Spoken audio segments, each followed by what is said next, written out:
Welcome back, everybody. Today, I'm going to teach you how to build a consistent personalized experience in Salesforce.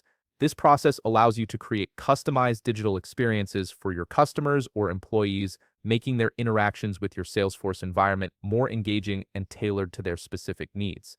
Let's dive right in. First, you'll need to access Setup in Salesforce. Look for the gear icon in the top right corner of your screen and click on it.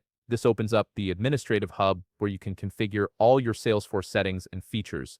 Once you're in Setup, you'll want to navigate to the Quick Find box and search for digital experiences. From the results that appear, select Settings under Feature Settings, then Digital Experiences. This is where you'll control the foundational settings for building personalized sites. Before you can start creating experiences, make sure that Enable Experience Workspace is turned on. This feature is essential as it unlocks the full suite of tools you'll need to build and customize your digital experiences.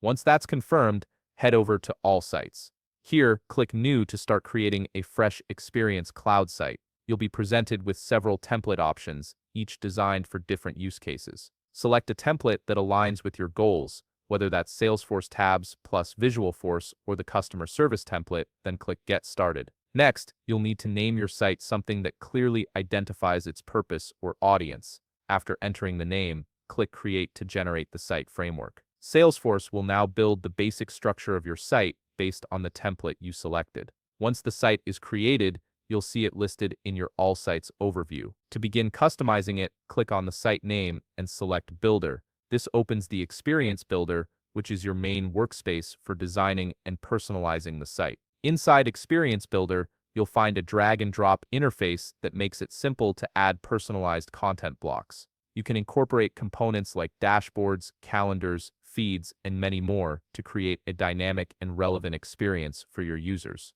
Arrange these elements in a way that makes sense for your audience and their workflow. When you're satisfied with how everything looks and functions, it's time to make your personalized experience live. Click Publish in Experience Builder, and your site will go live for users to access. You've now built a consistent personalized experience in Salesforce that can enhance engagement and streamline user interactions. If you found this video helpful, please leave a like, subscribe, and see you in the next video.